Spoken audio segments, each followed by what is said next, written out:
ನಮಸ್ಕಾರ ವೀಕ್ಷಕರೇ, ಈ ವಿಡಿಯೋದಲ್ಲಿ ಸಾಯಿಲ್ ಪಿ ಎಚ್ ಲೆವೆಲ್ ಬಗ್ಗೆ ತಿಳಿದುಕೊಳ್ಳೋಣ. ನೋಡಿ, ಸಾಯಿಲ್ ಪಿ ಎಚ್ ಲೆವೆಲ್ ಕಂಡುಹಿಡಿಯಲು ಪಿ ಎಚ್ ಮೀಟರನ್ನು ಬಳಸಲಾಗುತ್ತದೆ ಹಾಗೂ ಇದರ ಜೊತೆಗೆ ಲಿಟ್ಮಸ್ ಪೇಪರ್ ಮುಖಾಂತರನೂ ಸಾಯಿಲ್ ಪಿ ಎಚ್ನ ಕಂಡುಹಿಡ್ತಾರೆ.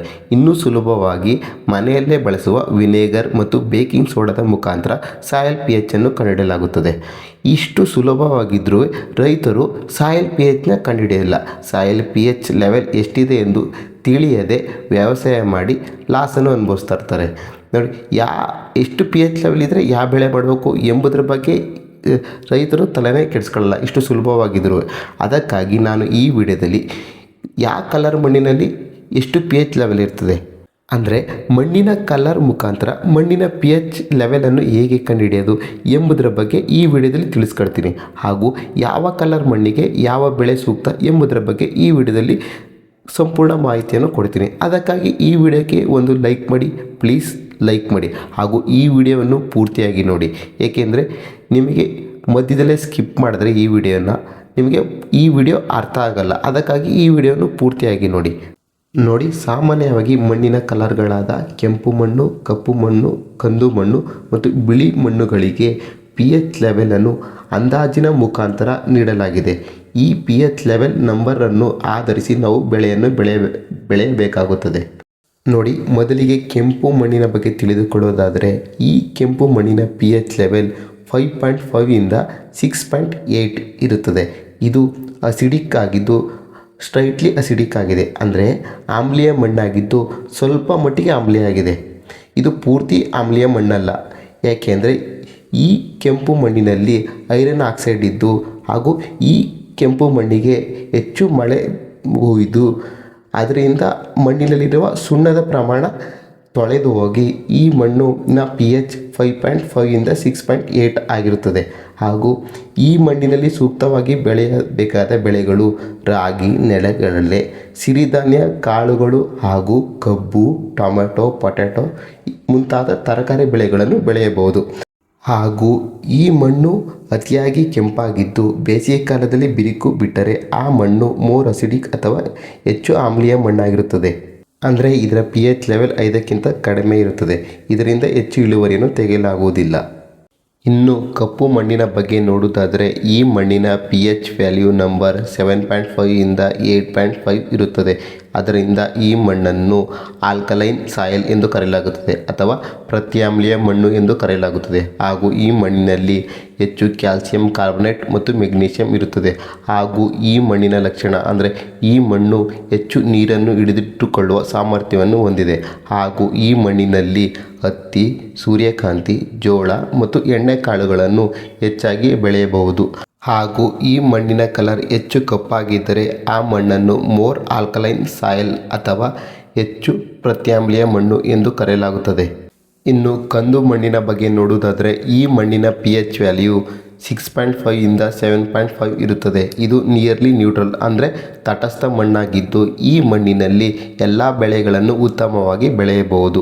ಹಾಗೂ ಈ ಮಣ್ಣಿನಲ್ಲಿ ಮೈಕ್ರೋಬಿಯಲ್ ಆಕ್ಟಿವಿಟಿ ಅಂದರೆ ಸೂಕ್ಷ್ಮಾಣುಜೀವಿಗಳ ಒಡನಾಟ ಹೆಚ್ಚಾಗಿರುತ್ತದೆ.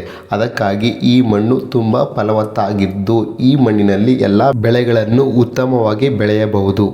ಇನ್ನು ಬಿಳಿ ಅಥವಾ ಬೂದು ಮಣ್ಣಿನ ಬಗ್ಗೆ ನೋಡುವುದಾದರೆ ಈ ಮಣ್ಣಿನ ಪಿ ಎಚ್ ವ್ಯಾಲ್ಯೂ ಅಂದಾಜು ಪಿ ಎಚ್ ವ್ಯಾಲ್ಯೂ 8 ಇಂದ 9 ಇರುತ್ತದೆ. ಈ ಮಣ್ಣು ಸ್ಟ್ರಾಂಗ್ಲಿ ಆಲ್ಕಲೈನ್ ಸಾಯಿಲ್ ಆಗಿರುತ್ತದೆ, ಅಂದರೆ ಹೆಚ್ಚು ಪ್ರತ್ಯಾಮ್ಲೀಯ ಮಣ್ಣಾಗಿರುತ್ತದೆ. ಹಾಗೂ ಈ ಮಣ್ಣಿನಲ್ಲಿ ಸುಣ್ಣ ಅಥವಾ ಉಪ್ಪಿನ ಪ್ರಮಾಣ ಹೆಚ್ಚಾಗಿರುತ್ತದೆ. ಆದ್ದರಿಂದ ಈ ಮಣ್ಣಿನಲ್ಲಿ ಎಲ್ಲ ಬೆಳೆಗಳನ್ನು ಬೆಳೆಯಲು ಸಾಧ್ಯವಾಗುವುದಿಲ್ಲ. ಹಾಗೂ ಈ ಮಣ್ಣು ವ್ಯವಸಾಯ ಮಾಡಲು ಯೋಗ್ಯವಾದ ಮಣ್ಣು ಅಲ್ಲ. ಇನ್ನು ಕೆಟ್ಟ ವಾಸನೆ ಬರುವ ಮಂದ ಕಪ್ಪು ಮಣ್ಣಿನ ಬಗ್ಗೆ ನೋಡುವುದಾದರೆ ಈ ಮಣ್ಣಿನ ಅಂದಾಜು ಪಿ ಎಚ್ ವ್ಯಾಲ್ಯೂ 5 ಇಂದ 6 ಇರುತ್ತದೆ. ಈ ಮಣ್ಣು ಸ್ಟ್ರೈಟ್ಲಿ ಅಸಿಡಿಕ್ ಅಂದರೆ ಸ್ವಲ್ಪ ಪ್ರಮಾಣದ ಆಮ್ಲೀಯ ಮಣ್ಣಾಗಿರುತ್ತದೆ. ಹಾಗೂ ಈ ಮಣ್ಣಿನಲ್ಲಿ ಹೆಚ್ಚು ಆರ್ಗ್ಯಾನಿಕ್ ಮ್ಯಾಟರ್ ಅಂದರೆ ಸಾವಯವ ವಸ್ತು ಇರುತ್ತದೆ. ಹಾಗೂ ಈ ಮಣ್ಣು ತಗ್ಗು ಪ್ರದೇಶದಲ್ಲಿ ಮತ್ತು ಕೆರೆ, ಡ್ಯಾಮ್ನಲ್ಲಿ ನೀರು ಖಾಲಿಯಾದ ನಂತರ ಕಂಡುಬರುವ ಪ್ರದೇಶದಲ್ಲಿ ಈ ಮಣ್ಣು ಹೆಚ್ಚಾಗಿ ಕಂಡುಬರುತ್ತದೆ. ಹಾಗೂ ಈ ಮಣ್ಣಿನ ಪಿ ಎಚ್ ವ್ಯಾಲ್ಯೂ 5 ರಿಂದ 6 ಇರುವುದರಿಂದ ಈ ಮಣ್ಣಿನಲ್ಲಿ ಎಲ್ಲ ಬೆಳೆಗಳನ್ನು ಉತ್ತಮವಾಗಿ ಬೆಳೆಯಬಹುದು. ಇನ್ನು ಮಣ್ಣಿನಲ್ಲಿ ಕಲ್ಲು ಇದ್ದು ಆ ಮಣ್ಣು ಗ್ರ್ಯಾವಲ್ ಅಥವಾ ಲ್ಯಾಟರೈಟ್ ಮಣ್ಣಾಗಿದ್ದರೆ ಆ ಮಣ್ಣಿನ pH ವ್ಯಾಲ್ಯೂ 5 ಇಂದ 6.5 ಇರುತ್ತದೆ. ಈ ಮಣ್ಣು ಅಸಿಡಿಕ್ ಸಾಯಿಲ್ ಆಗಿದ್ದು ಅಂದರೆ ಆಮ್ಲೀಯ ಮಣ್ಣಾಗಿರುತ್ತದೆ ಹಾಗೂ ಈ ಮಣ್ಣಿನಲ್ಲಿ ಹೆಚ್ಚು ನೀರು ನಿಂತುಕೊಳ್ಳುವುದಿಲ್ಲ. ಈ ಮಣ್ಣು ನೀರನ್ನು ಹೀರಿಕೊಳ್ಳುತ್ತದೆ ಹಾಗೂ ಈ ಮಣ್ಣಿನಲ್ಲಿ ಪೋಷಕಾಂಶದ ಕೊರತೆ ಇರುತ್ತದೆ. ಅದರಿಂದ ನಾವು ಪೋಷಕಾಂಶವನ್ನು ಮಣ್ಣಿಗೆ ಸೇರಿಸುವ ಮುಖಾಂತರ ಉತ್ತಮ ಬೆಳೆಯನ್ನು ಬೆಳೆಯಬಹುದು ಹಾಗೂ ಎಲ್ಲ ಬೆಳೆಯನ್ನು ಬೆಳೆಯಬಹುದು.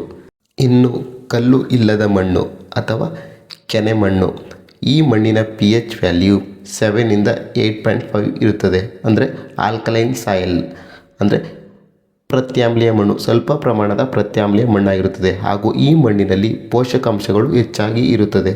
ಆದ್ದರಿಂದ ನಾವು ಎಲ್ಲ ಬೆಳೆಗಳನ್ನು ಉತ್ತಮವಾಗಿ ಬೆಳೆಯಬಹುದು.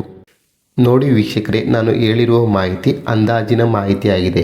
ನಿಮಗೆ ಪರ್ಫೆಕ್ಟಾಗಿ ಬೇಕಂದರೆ ನೀವು ಸಾಯಿಲ್ ಟೆಸ್ಟ್ನ ಮಾಡಿಸ್ಬೇಕಾಗುತ್ತೆ. ನಾವು ಸಾಯಿಲ್ ಟೆಸ್ಟ್ನ pH ಮೀಟ್ರಿಂದಲೂ ಮಾಡ್ಬೋದು ಹಾಗೂ ಲಿಟ್ಮಸ್ ಪೇಪರಿಂದಲೂ ಮಾಡ್ಬೋದು ಹಾಗೂ ವಿನೆಗರ್ ಮತ್ತು ಬೇಕಿಂಗ್ ಸೋಡಾದ ಮುಖಾಂತರನೂ ಮಾಡ್ಬೋದು. ನಿಮಗೆ ಯಾವ ರೀತಿ ಸಾಯಿಲ್ ಟೆಸ್ಟ್ನ ಮಾಡಬೇಕು ಎಂಬುದರ ಬಗ್ಗೆ ತಿಳಿದುಕೊಳ್ಬೇಕಂದ್ರೆ ಕಮೆಂಟ್ ಮಾಡಿ. ನೋಡಿ, ನಿಮಗೊಂದು ಮುಖ್ಯವಾದ ವಿಷಯ, ಸಾಯಿಲ್ pH ಲೆವೆಲನ್ನು 1 ರಿಂದ 14ವರೆಗೆ ಅಳೆಯಲಾಗುತ್ತದೆ. ನೋಡಿ, 1 ರಿಂದ 14ರ ಮಧ್ಯ ನಂಬರ್ 7 ಬಂದರೆ ನಮ್ಮದು pH ವ್ಯಾಲ್ಯೂ 7 ಬಂದರೆ ಅದು ನ್ಯೂಟ್ರಲ್ ಆಗಿರ್ತದೆ. 7ನಿಂದ ಕೆಳಗೆ ಬಂದರೆ ಅಸಿಡಿಕ್ ಅಂದರೆ ಆಮ್ಲೀಯ ಮಣ್ಣಾಗಿರ್ತದೆ. 7ನಿಂದ ಮೇಲೆ ಬಂದರೆ ಆಲ್ಕಲೈನ್ ಅಥವಾ ಪ್ರತ್ಯಾಮ್ಲೀಯ ಮಣ್ಣಾಗಿರುತ್ತದೆ. ನೋಡಿ, ಅಸಿಡಿಕ್ ಮಣ್ಣಾದರೆ ನಾವು ನ್ಯೂಟ್ರಲ್ ಮಾಡಬೇಕಂದ್ರೆ ಅಸಿಡಿಕ್ ಮಣ್ಣ ಅದಕ್ಕೆ ಲೈಮು ಅಥವಾ ಡೋಲೋಮೈಟ್ ಅಥವಾ ವುಡ್ ಆ್ಯಶ್ ಅಥವಾ ಕಾಂಪೋಸ್ಟ್ ಗೊಬ್ಬರವನ್ನು ಮಿಕ್ಸ್ ಮಾಡಬೇಕಾಗುತ್ತೆ. ಅದರಿಂದ ಅಸಿಡಿಕ್ ಮಣ್ಣು ನ್ಯೂಟ್ರಲ್ ಮಣ್ಣಾಗುತ್ತದೆ. ಇನ್ನು ಆಲ್ಕಲೈನ್ ಮಣ್ಣನ್ನು ನಾವು ನ್ಯೂಟ್ರಲ್ ಮಾಡಬೇಕಂದ್ರೆ ಅದಕ್ಕೆ ಜಿಪ್ಸಮು ಅಥವಾ ಆರ್ಗ್ಯಾನಿಕ್ ಮ್ಯಾಟರ್ ಅಥವಾ ಗ್ರೀನ್ ಮೆನ್ಯೂರ್ ಇವುಗಳನ್ನು ಮಣ್ಣಿಗೆ ಆ್ಯಡ್ ಮಾಡಬೇಕಾಗುತ್ತೆ. ಇದರಿಂದ ಆಲ್ಕಲೈನ್ ಸಾಯಿಲ್ನ ನಾವು ನ್ಯೂಟ್ರಲ್ ಸಾಯಿಲ್ ಆಗಿ ಪರಿವರ್ತನೆ ಮಾಡಬಹುದು. ನೋಡಿ ಫ್ರೆಂಡ್ಸ್, ನಿಮಗೆ ಈ ವಿಡಿಯೋ ಯೂಸ್ಫುಲ್ ಆಗಿದೆ ಅನಿಸಿದ್ರೆ ಈ ವಿಡಿಯೋಗೆ ಒಂದು ಲೈಕ್ ಮಾಡಿ ಹಾಗೆ ಸಬ್ಸ್ಕ್ರೈಬ್ ಮಾಡಿ. Thank you friends for watching.